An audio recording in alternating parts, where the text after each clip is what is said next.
Então, nessa aula de hoje, começar a tratar com vocês um pouco sobre a parte aí relacionada com o ancilostomide.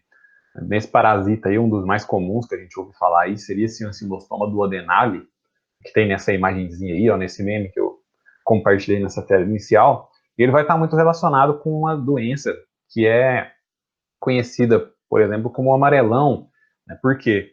Porque quem tem a ancilostomose é bem comum, dependendo ali a quantidade de infestação, né, o tamanho dessa infestação, a quantidade de parasitas no hospedeiro, é bem comum que essa pessoa acabe sofrendo uma anemia. Né, e isso acaba levando a aparência física ali, né? A pessoa parece que está mais amarelada, sempre está cansada, né? Então isso estaria relacionado com a ancilostomose, que é a doença causada por esse parasita, né? Relacionado com a ancilostomide. E fazendo aquela classificação inicial, nos parasitas que eu tratei anteriormente com vocês, eu tratei muito dos plateumintos, eu falei da tênia, falei do Schistosoma mansoni. Agora a gente está entrando um pouco aí no filo nematoda, não falar dos nematóides, né, especificamente aí dessa classe, né, Cecernentea, da família Ancylostomide, e dentro dessa família, que se subdivide em subfamílias, eu vou falar brevemente disso também daqui a pouco, temos aí os dois gêneros, que são os que possuem aí parasitas relacionados com os seres humanos, né, que seria o gênero Ancylostoma. Dentro desse gênero tem o Ancylostoma duodenale, Ancylostoma brasiliensis. E vocês vão ver que eu cito um outro aqui também, que é o ceilânico, que também está relacionado com isso. E o Necator, né, que no caso aí seria o Necator americanus. Né? Esses parasitas diferentes aí, eles têm características morfológicas diferentes, né, mas são bem similares entre si. E similares também no caso do tipo de patogenia que eles acabam causando. Então vão fazer parte aí do grupo aí dos nematóides, nematoda, são estágios, possuem estágios parasitários em mamíferos, incluindo nos humanos, que é quando vai causar ancilostomose. Tem também, ao longo do seu ciclo de vida, falou de estágios parasitários, né? Mas eles costumam ter também, ao longo do seu ciclo de vida, uma fase que seria uma fase de vida livre. Vocês vão ver isso quando eu for discorrer sobre o ciclo de vida, mas já adiantando.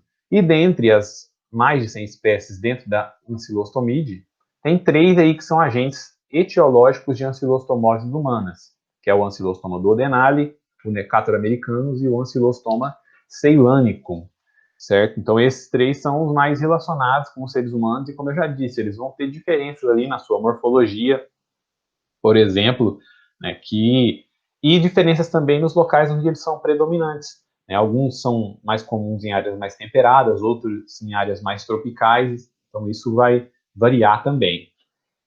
Possuem uma ampla distribuição geográfica, são encontrados praticamente tanto em regiões temperadas, regiões tropicais, né, no Novo e no Velho Mundo, sendo que o ancilostoma duodenale, se a gente for observar na imagem, ó, esse aqui mais azulado, ó, ele é encontrado principalmente em regiões temperadas, considerado aí o ancilostoma do Velho Mundo, então encontrado principalmente em regiões ali, por exemplo, da Europa, e o Necator americanus, que é conhecido como ancilostoma do Novo Mundo, ele vai acontecer em regiões mais tropicais, onde tem temperaturas mais altas, né, onde tem essa predominância por temperaturas mais altas.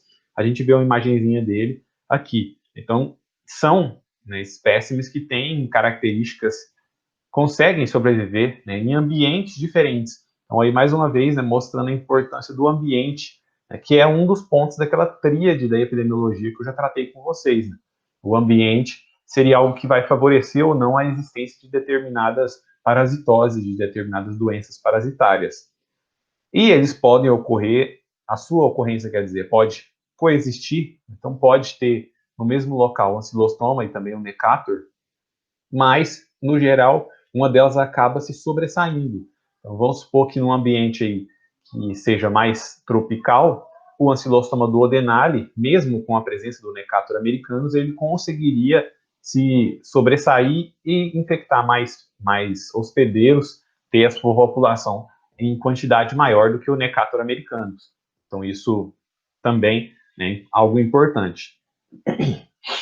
Voltando aí na classificação, então vai fazer parte aí da família Ancylostomide, né, todos os dois gêneros que eu citei com vocês, né, esse nome está relacionado com a questão da boca deles, né, que eles vão ter, e também na boca ali, mas mais específico, algumas estruturas importantes para o parasitismo, eles foram separados ali em subfamílias, em várias subfamílias, duas estão ligadas aos parasitas citados. A subfamília Ancylostomini, que é essa que apresenta dentes na margem da boca, os dois exemplos seriam do Ancylostoma duodenale e Ancylostoma ceilânico. Aqui a gente vê, ó, essas duas imagens aqui, a A e a B, representam ancilostomas, indivíduos do gênero Ancylostoma. A primeira do Ancylostoma duodenale, ó, a gente vê esses dentes na margem da boca ali, né, isso seria um exemplo de um representante. E aqui a gente vê, ó, no Ancylostoma ceilânico, os dentes também, né? Vou voltar aqui na imagem para mostrar o Ancylostoma duodenale, ó, com esses dentes aí que são importantes para que eles consigam exercer o parasitismo. E a subfamília Bunostomini é aquela que possui lâminas cortantes na margem da boca, ó. O Necator americanus vai ter essas lâminas cortantes na margem da boca. A gente consegue ver isso aqui, ó, nessa imagem aqui, a gente vê bem claro essas lâminas cortantes, né? Então isso seria uma característica morfológica que serviu para separar essas subfamílias. E só voltando aqui então nessa classificação, para mostrar a família Ancylostomide foi separada em subfamílias, então, né, aqui só vem direto no gênero, mas também existe uma separação em subfamílias aqui que é importante e que leva em consideração caracteres morfológicos.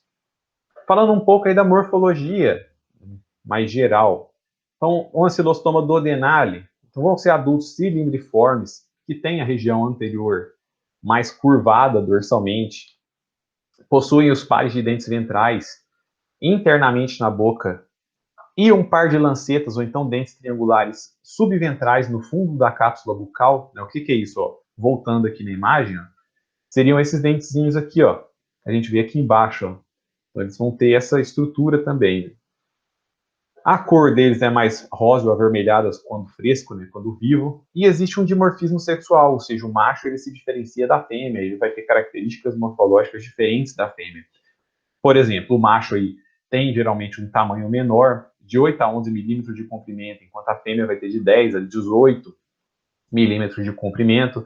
O macho vai ter na sua região posterior, na sua extremidade posterior, a presença de uma bolsa copulatória, aqui ó, esse A, nessa imagem, representaria o macho. Então ele vai ter essa bolsa copulatória aqui nessa extremidade posterior, e a fêmea, no caso, na extremidade posterior, ela vai ter uma cauda mais afilada, com a estruturazinha lá chamada de processo espiniforme terminal, né, uma pontinha que ela vai ter na cauda, e além disso, a fêmea tem sua abertura genital no terço posterior do corpo. Então, aqui mostrando para vocês onde é que ficaria essa abertura. Ó, aqui a gente vê o desenho dos ovários, né, toda essa extensão do corpo, e aqui seria a abertura aí, a abertura genital nesse terço posterior.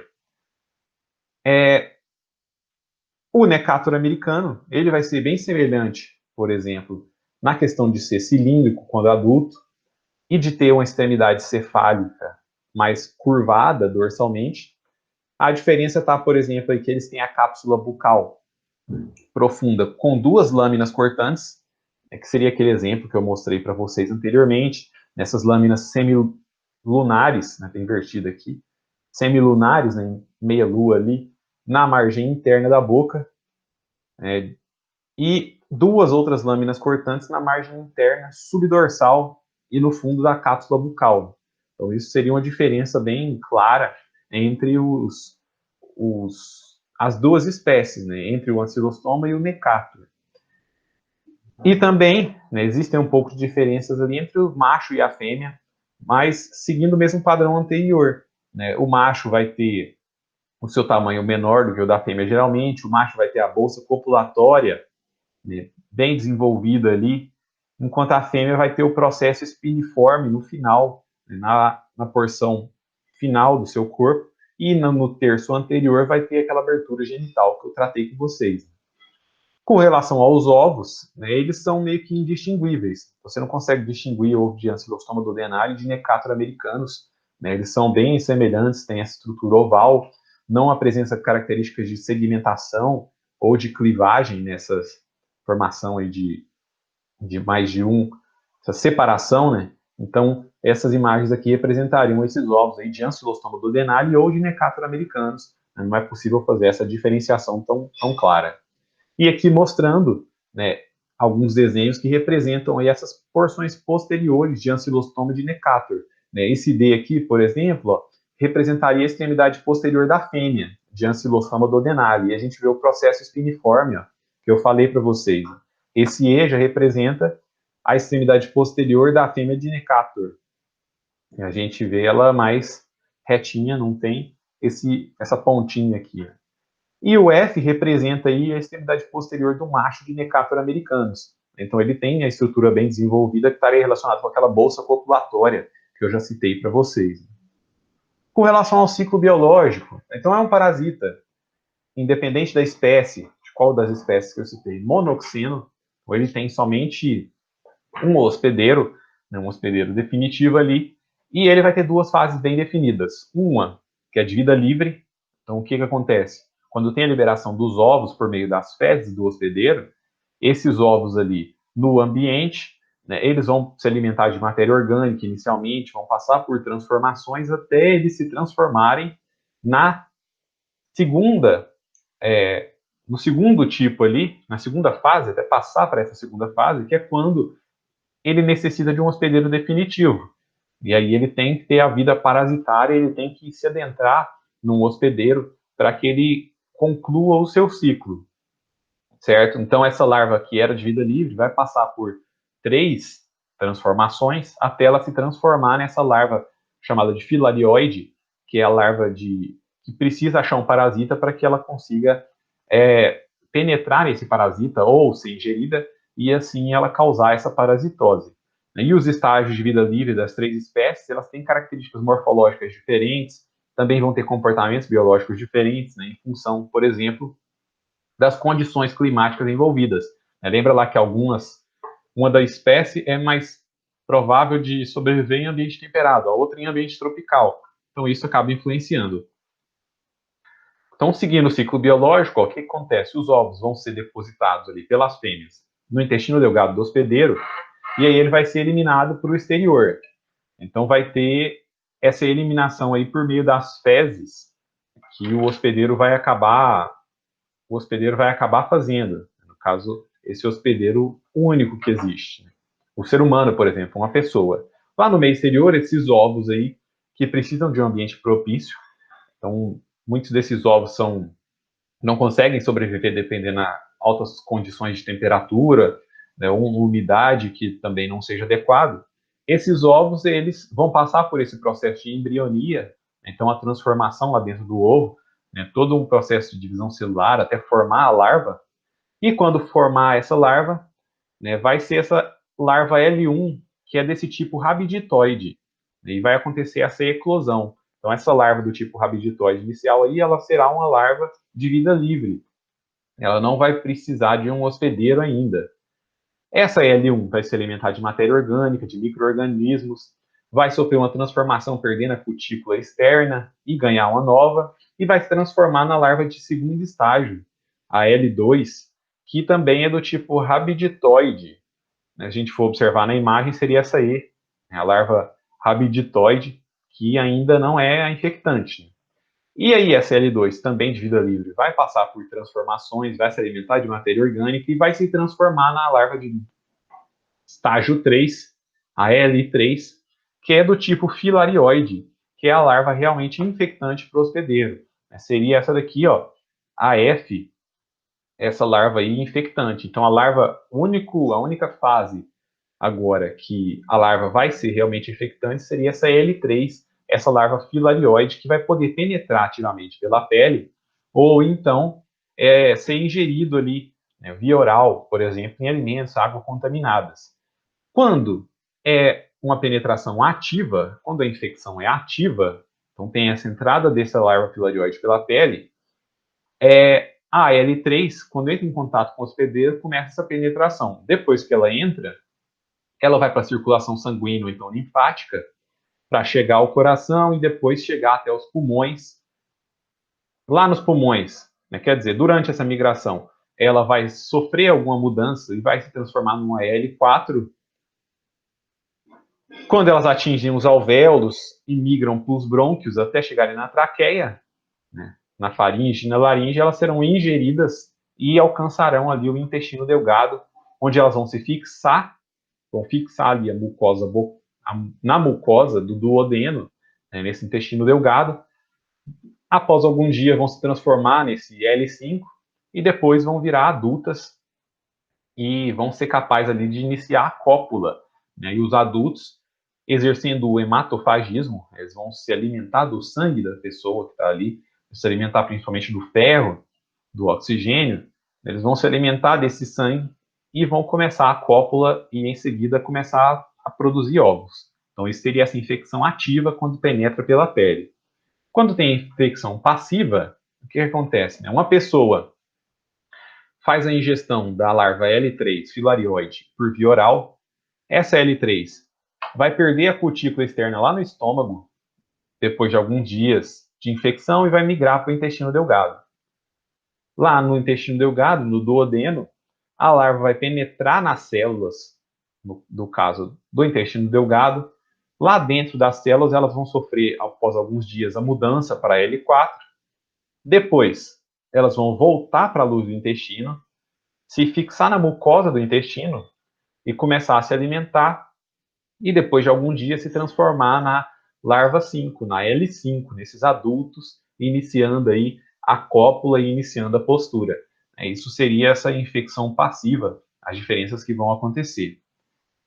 Então, a infecção aí por Ancylostoma duodenale se estabelece em proporções semelhantes quando as L3 vão por via oral ou então quando elas penetram pela pele. Mas alguns autores falam que a via oral acaba sendo mais efetiva. Já em Decatur americanos, a maior infectividade é quando a larva penetra via cutânea, e vai fazer todo aquele processo de migração. As infecções pré-natais, da mãe para o filho, transmamária, por meio da ingestão ali do leite, elas não são comuns em humanos, não acontecem. A patogenia, ela vai estar ligada diretamente, nesse caso, com a quantidade de parasitas presentes no intestino delgado. Se a pessoa tiver muito, ela vai sofrer mais com esse parasita. Então, falando aí dessa etiologia primária, vai estar relacionado com a migração das larvas e a implantação do adulto no intestino. Todo esse processo pode causar, por exemplo, alterações pulmonares, por conta daquela migração. Pode causar um pouco de tosse. Então, essa patogenia primária não seria algo tão indicativo, tão grave.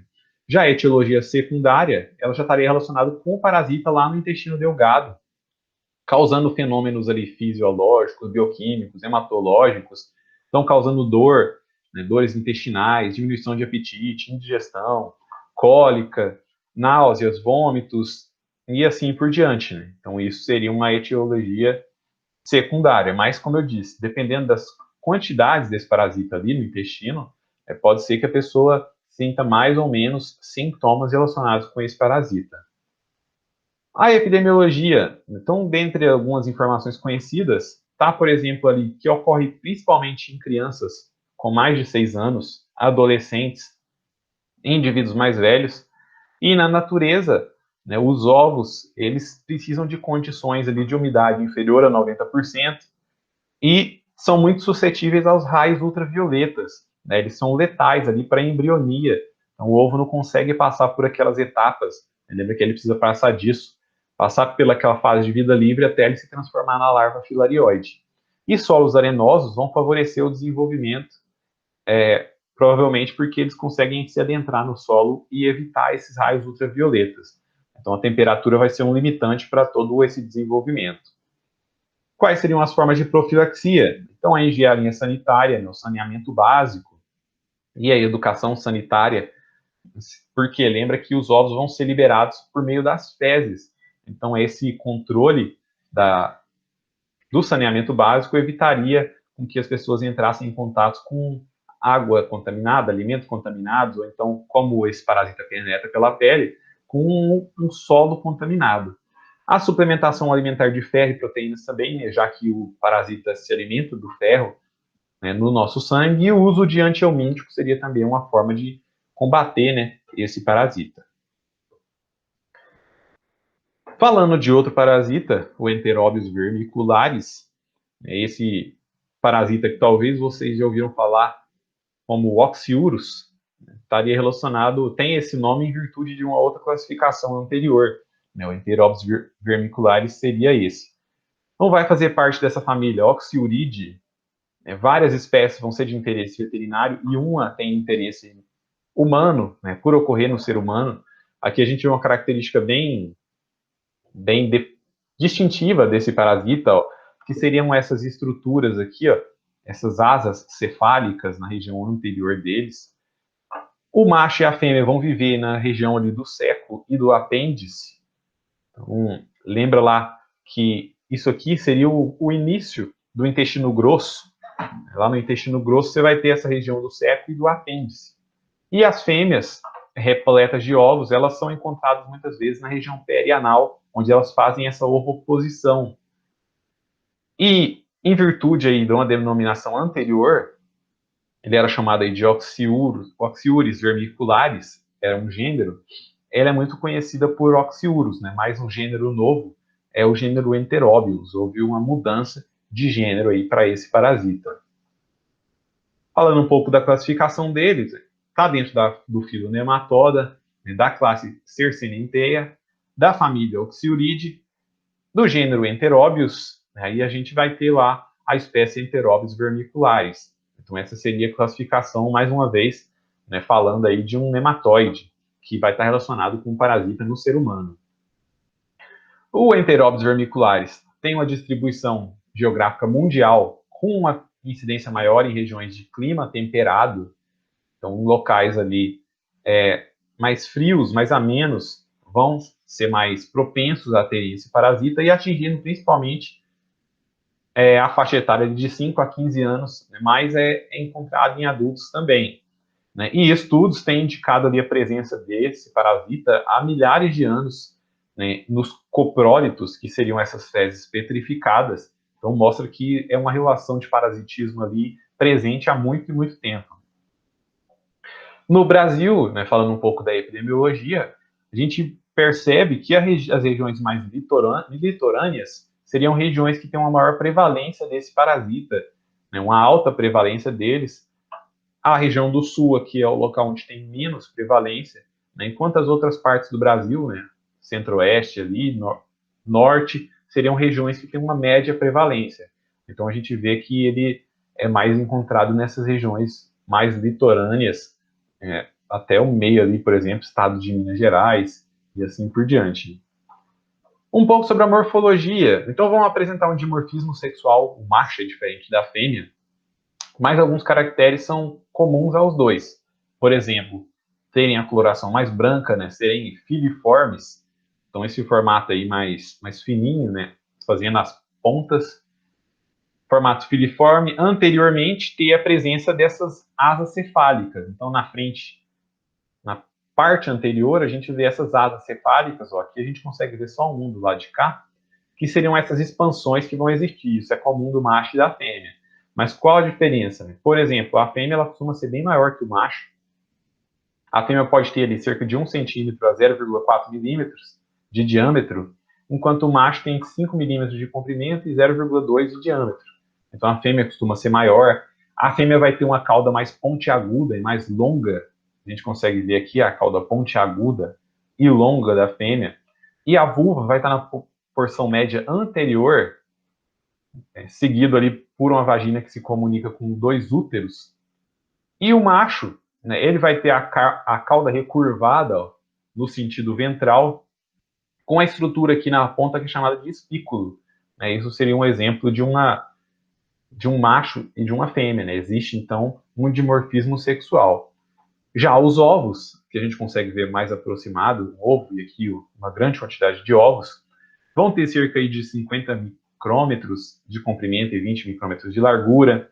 Tem um aspecto de D, mais ou menos, né? Aqui a gente vê, ó, essa parte aqui é um pouco mais reta e depois ele faz assim, né? Então tem mais ou menos esse aspecto né? Um lado é mais achatado e o outro mais convexo, e tem uma membrana dupla, lisa e transparente, né? A gente até consegue ver mais ou menos que aqui seria uma membrana dupla, né? Então isso seria um exemplo disso. Se eu não me engano, tem um vídeo também, eu vou tentar colocar no card aqui agora, que mostra bem uma fêmea fazendo uma ovoposição. Então, dê uma olhada lá. Com relação ao ciclo biológico, então é monoxeno, então ele, ou monoxênico, né? Vai ter só um hospedeiro, um exemplo aí, o ser humano, né? Já que a gente está tratando específico do enteróbios vermiculares. Após a cópula, o macho geralmente é eliminado com as fezes, né? Eles morrem, e as fêmeas repletas de ovos, elas vão se desprender do seco e vão se dirigir lá para a região perianal, para a região do ânus, principalmente à noite, que é onde elas vão fazer aquela ovoposição, né? E os ovos vão ser eliminados ali, né? Os ovos eliminados que já vão estar embrionados, vão se tornar infectantes poucas horas depois de serem eliminados e ingeridos pelo hospedeiro. Então, lá no intestino delgado, o que acontece? A pessoa vai, pega e ingere esse ovo embrionado. Lá no intestino delgado, aqui, né, em azul, as larvas rabiditoides vão eclodir, vão sofrer mudas no trajeto entre, até o seco, né, entre os dois intestinos, vai chegar no seco, que é essa parte aqui do intestino grosso. Chegando lá, elas vão se transformar nos vermes adultos, né, e depois de alguns meses, 1 a 2 meses, as fêmeas já podem ser encontradas na região perianal, né? Geralmente não há uma reinfecção, né? O parasitismo se extingue. Então a pessoa se contamina ali, esse parasita atinge a sua fase adulta, produz os ovos, libera os ovos e acaba, a pessoa está de certa forma livre aí desse parasita se ela não se reinfectar. Então isso seria um exemplo aí de característica desse parasita. A transmissão pode ser, por exemplo, por heteroinfecção, que é quando os ovos que estão em poeira, em alimentos, atingem um novo hospedeiro, a pessoa come um alimento contaminado ali e ela acaba ingerindo esses ovos e a larva vai poder se fazer o seu ciclo dentro desse hospedeiro. Pode ser uma transmissão indireta, quando ovos presentes na poeira ou alimentos atingem o mesmo hospedeiro que o eliminou, né? Vamos supor que você está contaminado, você fez essa liberação de ovos ali ao longo, por exemplo, do sono e foi tirar sua cama, né? E balançou aquele lençol. Então isso seria uma forma de se contaminar novamente. A autoinfecção interna, que é algo raro, mas é quando as larvas que eclodiram eclodem ainda dentro do reto e migram de volta até a região do intestino, transformando-se ali em vermes adultos. A autoinfecção externa ou direta, né, que é quando a pessoa, né, acaba levando a mão à região perianal e depois leva a mão na região da boca e acaba se infectando, né? É comum ali com crianças, por exemplo, que não fazem uma higienização correta das mãos, né, por exemplo, após ir ao banheiro, algo do tipo. E a retroinfecção é quando as larvas eclodem na região perianal, né, externamente, penetram ali pelo ânus e vão migrar pelo intestino grosso até o seco, onde vão se transformar em vermes adultos. Isso seriam formas de transmissão desse parasita. A patogenia, né, na maioria das vezes, passa desapercebido. Por quê? Né? Lembra que, no geral, o que acontece? O parasita vai ter um ciclo ali dentro daquele hospedeiro e depois ele vai morrer. Né? A fêmea vai ovipor, o macho vai ser eliminado nas fezes e pronto. Então, geralmente ele passa desapercebido em virtude disso.